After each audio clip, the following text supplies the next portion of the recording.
नमस्कार विद्यार्थी मित्रांनो, क्रिएटिव्ह मॅथ मराठीमध्ये तुमचे स्वागत आहे. तर आधीच्या व्हिडिओमध्ये आपण बुककीपिंगबद्दल सविस्तर माहिती बघितली. तर आता पुढे बघूया आपला नेक्स्ट टॉपिक, जो की आहे difference between bookkeeping and accountancy. IMP question आहे हा, स्टार करून ठेवा. तर ह्यामध्ये आपण फरक बघूयात. तर इथे आपल्याला पॉईंट्स दिलेले आहेत. तर फर्स्ट पॉईंट आहे मीनिंग.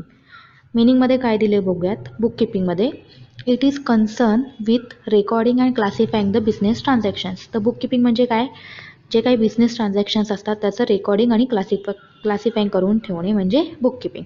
तर अकाउंटन्सीमध्ये बघूयात. It is related with recording, classifying, summarising, analysing and interpreting the financial data. तर अकाउंटन्सी हे काय आहे, बुककीपिंगची नेक्स्ट स्टेज आहे. तर ह्याच्यामध्ये रेकॉर्डिंग आणि क्लासिफाईंग बरोबरच समरायझिंग, ॲनालिसिंग अँड इंटरप्रिटेटिंग होतं. कशाचं, फायनान्शियल डेटाचं. समरायझिंग, ॲनालायझिंग आणि इंटरप्रिटेटिंग म्हणजे काय, तर जे काही ट्रान्झॅक्शन्स असतात त्याची सविस्तर माहिती एक्सप्लेन करून काय असेल ते अकाउंटिंगमध्ये केलं जातं. नेक्स्ट टॉपिक आहे, पॉईंट आहे stage. Bookkeeping is the primary stage in the accountancy. It is the base for accounting. Apart from the primary stage, it includes secondary stage of analyzing and interpretation. Bookkeeping काय आहे, अकाउंटन्सीची first stage आहे. तर accountancy काय आहे, second stage आहे. Objectives. The objective of bookkeeping is to keep the records of all financial transactions in a proper and systematic manner. बुककीपिंगचं objective काय आहे, तर जे काही फायनान्शियल ट्रान्झॅक्शन्स असतात त्याचं प्रॉपर आणि सिस्टमॅटिक मॅनरमध्ये रेकॉर्डिंग करून ठेवणे. तर अकाउंटन्सीचा ऑब्जेक्टिव्ह काय आहे, the objective of accounting is to prepare the financial statement and further communicate the information to the relevant authorities. तर अकाउंटन्सीचा ऑब्जेक्टिव्ह काय आहे, जे काही ट्रान्झॅक्शन्स असतात त्याचं प्रॉपर रेकॉर्ड करून त्याचं फायनान्शियल स्टेटमेंट बनवणं आणि ते कम्युनिकेट करणं, जे काही पुढच्या ज्या काही अथॉरिटीज असतील त्यांच्याकडे सोपवण्याचं काम अकाउंटिंगमध्ये केलं जातं. पुढे बघूयात responsibilities. Junior staff is responsible for bookkeeping आणि senior staff is responsible for keeping accounts. बुककीपिंगमध्ये जे काही ज्युनियर स्टाफ असतो तो त्याच्या रिस्पॉन्सिबिलिटीज घेतो. तर अकाउंटिंगमध्ये जे सिनियर स्टाफ असतो तो अकाउंटिंग रेकॉर्ड मेंटेन करतो. नेक्स्ट आहे outcomes. Bookkeeping basically results in journal and ledger. The results of accountancy is profit and loss account and balance sheet. तर हे लेजर काय, जर्नल, हे तुम्हाला पुढच्या चॅप्टरमध्ये क्लिअर होईलच. तर बुककीपिंगमध्ये जर्नल अँड लेजर्स बनवले जातात. तर अकाउंटिंगमध्ये financial statements like profit and loss आणि बॅलन्स शीट हे बनवले जातात. पिरियड म्हणजे कालावधी. Bookkeeping gives day to day details. बुककीपिंगमध्ये डे टू डे डिटेल्स मिळतात. हे आपण बुककीपिंगच्या मिनिंगमध्ये सगळं बघितलंच आहे. Accountancy gives detail for entire year. तर अकाउंटन्सीमध्ये काय मिळतं, आपल्याला पूर्ण वर्षाचा रेकॉर्ड मिळतो. Analysis. The process of bookkeeping does not require any analysis. बुककीपिंगमध्ये कुठलाही ॲनालिसिस म्हणजे काय, विश्लेषण. जे काही ट्रान्झॅक्शन्स वगैरे असतात त्याचं एकदम सविस्तर विश्लेषण करण्याची गरज बुककीपिंगमध्ये नसते. तर त्याच्या उलट अकाउंटंटमध्ये ह्या सगळ्याची गरज असते. ॲनालिसिसची गरज अकाउंटिंगमध्ये असते. नेक्स्ट काय आहे, decision making. Management can not take a decision based on the data provided by bookkeeping. तर बुककीपिंगमध्ये हे काय, आपले day to day activities record असतात. तर त्याच्या बेसिसवर जी काही मॅनेजमेंट टीम असते ती महत्त्वाचे डिसिजन घेऊ शकत नाही. तर त्यासाठी काय असतं की जे काही अकाउंटिंगमध्ये जे काही फायनल रेकॉर्ड्स असतात, इयरली रेकॉर्ड केलेले जातात, त्याची गरज, त्याच्या आधारे जे काही मॅनेजमेंट टीम असते ते डिसिजन घेतात. लास्ट आहे skill required. Analytical skill is not required for bookkeeping and it requires analytical skill. तर बुककीपिंगमध्ये ॲनालिटिकल स्किल्सची काहीच गरज नसते, तर अकाउंटिंगमध्ये त्याची गरज असते. तर हे होते तुमचे difference between bookkeeping and accountancy. खूप IMP प्रश्न आहे, लक्षात ठेवा, पाठांतर करा. आता आपण पुढचा टॉपिक बघूया. Meaning and definition of accountancy. Bookkeeping is a part of accounting. It is the primary stage in accounting. It is the process of recording transactions in the books of accounts. The bookkeeping काय आहे? Part of accounting आहे. ही काय आहे? Primary stage आहे accounting मधली. It is the process of recording of business transactions in the books of accounts. हे आपण सगळं bookkeepingच्या meaning मध्ये बघितलंच आहे. तर पुढे काय? Accounting is a part of accountancy. Accountancy is the practice of recording, classifying, and reporting of business transactions for a business. Accounting principles are the basic norms and assumptions developed and established as the basis for accounting system. These principles are adopted by the accountants universally. आता accounting मध्ये काय होतं, जे काही business transactions असतात त्याची recording होते, classifying होतं. हे पण आपण वरच्या डिफरन्स बिटवीन मध्ये अकाउंटिंगची इन्फॉर्मेशन सगळी बघितलीच आहेत. आणि अकाउंटिंग मध्ये काही प्रिन्सिपल्स असतात जे युनिव्हर्सली ॲक्सेप्टेड असतात. पुढे दिलेत डेफिनेशन. आता इथे तुम्हाला 2 डेफिनेशन दिलेले आहेत. Accountancy refers to the entire body of the theory and process of accounting by कोलरच्या यांनी ही डेफिनेशन दिलेली आहे अकाउंटिंगची. सेकंड आहे professor Robert N Anthony has defined accounting as nearly every business enterprise has an accounting system. It is a mean of collecting, summarizing, analyzing and reporting in the monetary terms information about the business transactions. तर ह्या 2 अकाउंटिंगच्या definitions आहेत. पुढे बघूयात basis methods of accounting system. अकाउंटिंग सिस्टीमच्या काय methods आहेत ते बघूयात. तर there are mainly 3 basis or methods of accounting in the common uses, namely cash basis, accrual or mercantile basis, and third आहे mixed or hybrid basis. तर ह्या 3 ज्या काही मेथड्स आहेत त्या आता त्या बघूयात आपण काय केलेत. फर्स्ट आहे cash basis. Under the cash basis of accounting, actual cash receipts and actual cash payments are recorded. In this basis, revenue is recognized when cash is received and expenses are recognized when cash is paid. Example, any income received, any expenses paid. Such a method of accounting is usually followed by the professionals such as the doctors, lawyers, chartered accountants, and not-for-profit organization. तर first काय आहे cash basis. Cash basis म्हणजे काय, जेव्हा actual cash ही दिली जाते किंवा actual cash receipts मिळतात किंवा ॲक्च्युअल कॅश पेमेंट्स रेकॉर्ड केले जातात तेव्हा कॅश बेसिसने अकाउंटिंग केली जाते.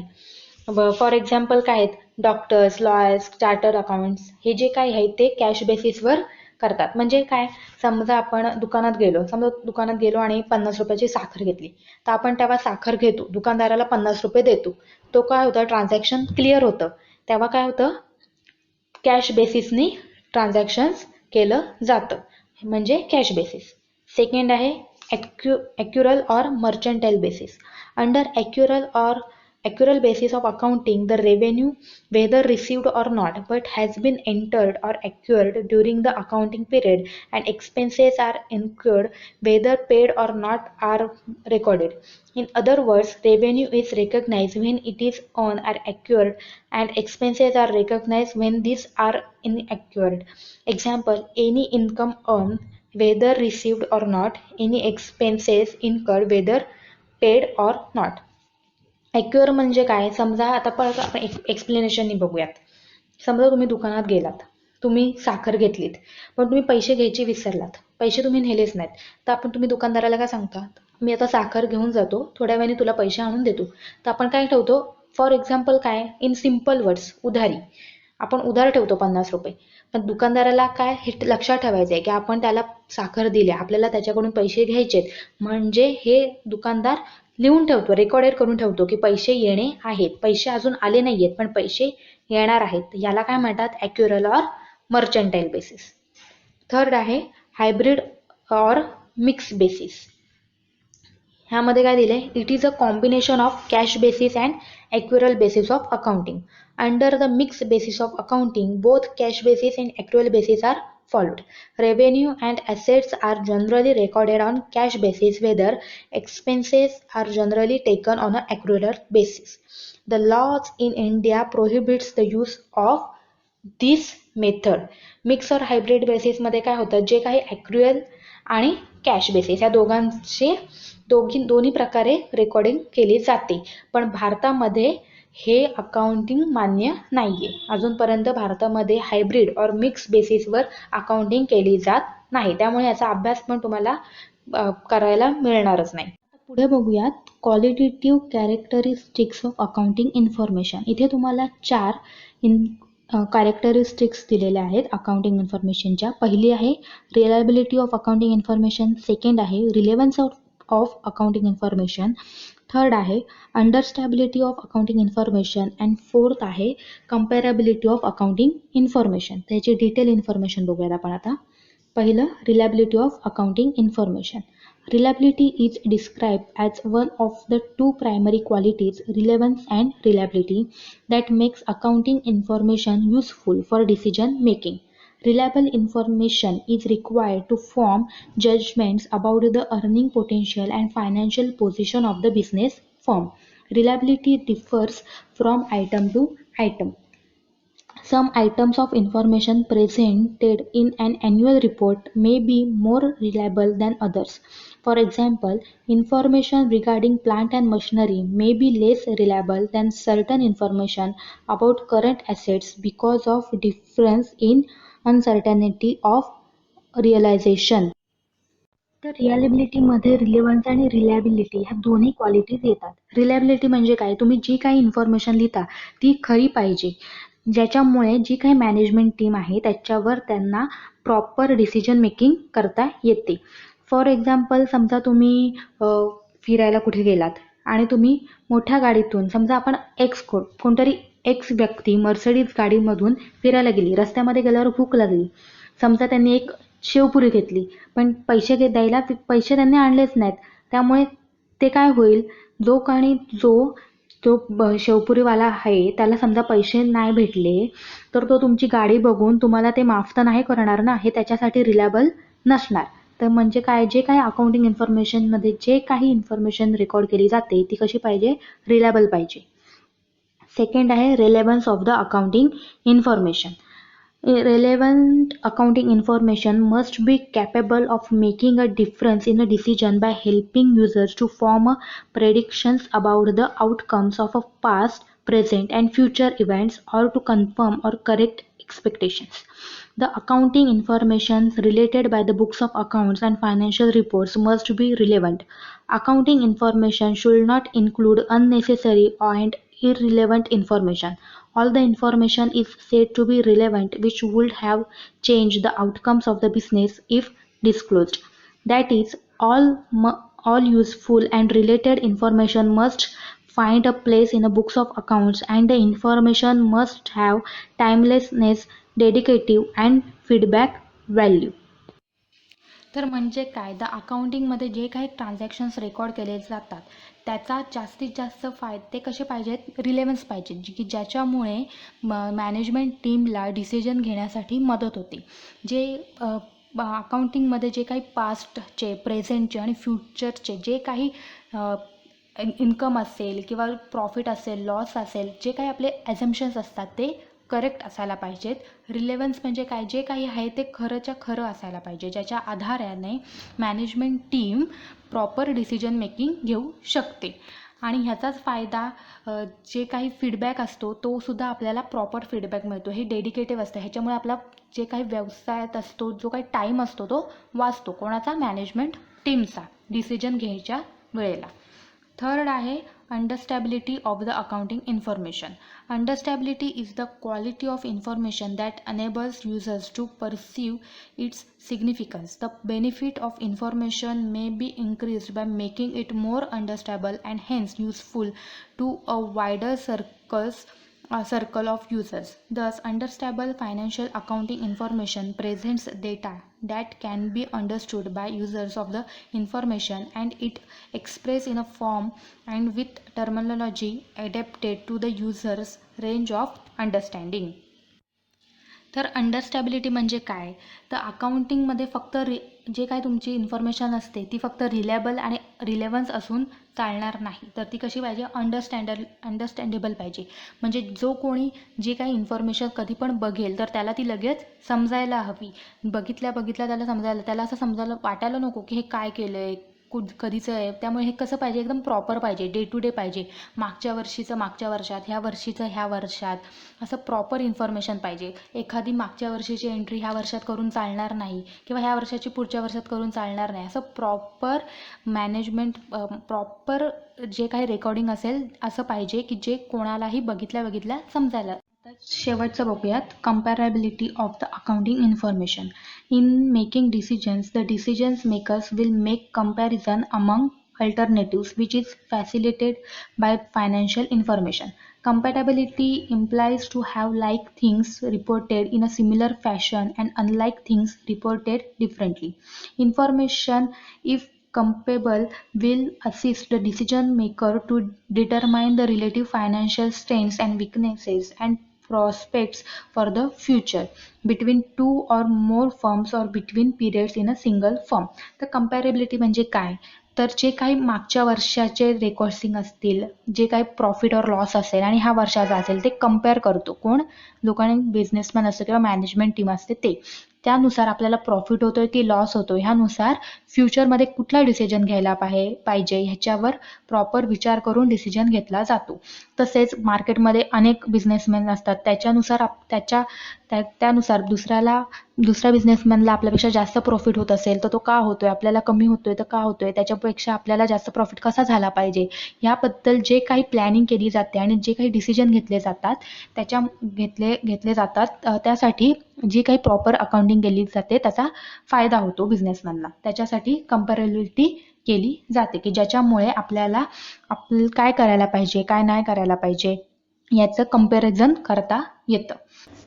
आता बघूयात बेसिक अकाउंटिंग टर्मिनॉलॉजीज म्हणजे काय, अकाउंटिंगमध्ये काही बेसिक टर्म्स आहेत जे तुम्हाला लक्षात ठेवायला पाहिजेत. इथे बघा, टाइप्स ऑफ ट्रान्झॅक्शन्समध्ये 2 ट्रान्झॅक्शन्स आहेत, एक आहे मॉनिटरी ट्रान्झॅक्शन आणि एक आहे नॉन मॉनिटरी ट्रान्झॅक्शन्स. मॉनिटरी ट्रान्झॅक्शनमध्ये येतात कॅश ट्रान्झॅक्शन्स आणि क्रेडिट ट्रान्झॅक्शन्स. तर नॉन मॉनिटरी ट्रान्झॅक्शनमध्ये येतं बार्टर ट्रान्झॅक्शन. तर ह्याची आपण डिटेल इन्फॉर्मेशन खाली बघूयात. फर्स्ट आहे transactions. Exchange of a goods and services between 2 persons or parties for money or money's worth is known as transaction. Transaction म्हणजे काय, व्यवहार. तर exchange of goods and services between 2 person for money, पैशासाठी जे काही exchange केलं जातं goods किंवा सर्व्हिसेसचं, तेव्हा तिथे काय होतं, ट्रान्झॅक्शन. त्याच्यामध्ये फर्स्ट आहे monetary transactions. The transaction which involves an exchange of a money or money's worth directly or indirectly is called transactions. Only monetary transactions are recorded in the books of accounts. पैशासाठी जे transactions केले जातात त्यांना monetary transactions म्हणतात आणि जे फक्त monetary transactions असतात फक्त तेच बुक्स ऑफ अकाउंट्समध्ये रेकॉर्ड केले जातात. मॉनिटरी ट्रान्झॅक्शनमध्ये फर्स्ट आहे cash transaction. A business transactions in which cash is paid or received immediately is known as transaction. ज्या बिझनेस ट्रान्झॅक्शनमध्ये कॅश ही लगेच दिली जाते किंवा घेतली जाते इमिजिएटली, जेव्हा एखादी वस्तू घेतो किंवा देतो तेव्हा लगेच कॅश दिली किंवा घेतली जाते तेव्हा ते काय असतं, cash transaction. Example, purchase of a goods for cash at ₹15,000. जेव्हा आपण 15,000चे समजा आपण गुड परचेस केले तर ते काय आहे, cash transaction. Payment of salary काय आहे, हे कॅश ट्रान्झॅक्शन आहे ॲट ₹5,000. सेकंड आहे credit transaction. A credit transaction is one in which cash is not paid or received immediately at a time of transaction but it is paid or received at a later date. Credit transaction म्हणजे काय की जेव्हा आपण एखादी वस्तू घेतो किंवा देतो तेव्हा कॅश ही दिली किंवा घेतली जात नाही, पण ती कधी नंतर घेतली जाते तेव्हा ते काय असतं, credit transaction. In simple words, उधारीवर, जेव्हा आपण उधारीवर एखादी वस्तू घेतो पण आपण काय पैसे नंतर देणार असतो तेव्हा देत नाही पण नंतर देणार असतो तेव्हा ते काय असतं, क्रेडिट ट्रान्झॅक्शन असतं. त्यामध्ये एक्झाम्पल काय, goods sold on credit to mister Aman at ₹8,000. 8,000चे गुड्स मिस्टर अमनला सेल केलेत, कशावर, क्रेडिट बेसिसवर. sold machinery to Mr. Amar Singh on credit at ₹20,000. Machinery sold केले अमर सिंगला ऑन क्रेडिट बेसिसवर किती 20,000ची. सेकंड आहे non monetary transactions. The transaction which does not involve an exchange of money or money's worth directly or indirectly are called non-monetary transaction. An exchange of one thing against other thing is called as a barter transaction. तर barter transaction मध्ये म्हणजे काय की ज्या transaction मध्ये मनी indirectly किंवा directly paid केली जात नाही ते काय असतं नॉन मॉनिटरी ट्रान्झॅक्शन असतं. जिथे पैशाचा वापरच केला जात नाही तिथे काय होतं नॉन मॉनिटरी ट्रान्झॅक्शनमध्ये वस्तूच्या अगेन्स्ट वस्तू दिली जाते ते काय असतं बार्टर ट्रान्झॅक्शन. तर त्याच्यामध्ये काय दिले entry recording of a business transaction in a proper form or a method in the books of account is called entry. आता एंट्री नरेशन गुड्स ह्या अजून एक काही टर्म्स आहेत महत्त्वाच्या कशामध्ये अकाउंटिंगमध्ये. तर एंट्री म्हणजे काय की जेव्हा एखादी ट्रान्झॅक्शन होतं त्याची प्रॉपर एंट्री करून ठेवणं जे काय आपण प्रॉपर रेकॉर्डिंग करून ठेवतो त्याला काय म्हणतात एंट्री म्हणतात लक्षात ठेवा. सेकंड काय आहे narration a brief explanation of the business transaction for which an entry is passed is called a narration. It is always given in a bracket below the journal entry and it is usually start with the word begin or for. तर narration म्हणजे काय जेव्हा तुम्ही एखादी entry एखादं transaction करता त्याची तुम्ही एंट्री करता पण ती एंट्री काय आहे ह्याचं ब्रीफ एक्सप्लेनेशन एका संक्षिप्त शब्दात जे काही आपण एक्सप्लेनेशन लिहितो त्याला काय म्हणतात नेरेशन म्हणतात. आणि नेरेशनची सुरुवात कधी पण बिंग किंवा फॉर ह्या दोन शब्दांनीच केली जाते. आता हे तुम्हाला हळूहळू जसं आपण पुढे शिकू तसं तसं क्लिअर होत जाईल की जेव्हा आपण प्रॉपर प्रॅक्टिकल प्रॉब्लेम सॉल्व्ह करू तेव्हा हे सगळं तुम्हाला करायला लागणार आहे. थर्ड काय आहे गुड्स. थर्ड आहे goods.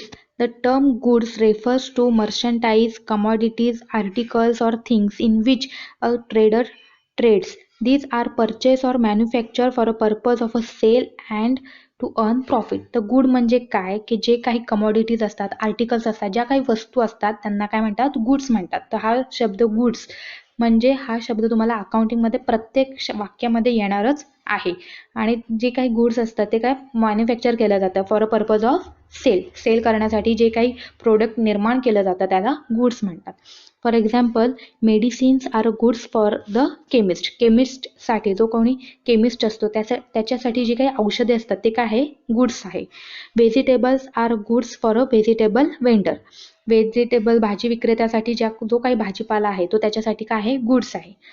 Parts like tyres engine gearbox cables are produced by a vehicle manufacture. जो कोणी व्हेकल मॅन्युफॅक्चर असतो त्याच्यासाठी टायर्स इंजिन जे काही गेअरबॉक्स असतात केबल्स असतात ते त्याच्यासाठी काय आहेत गुड्स आहेत.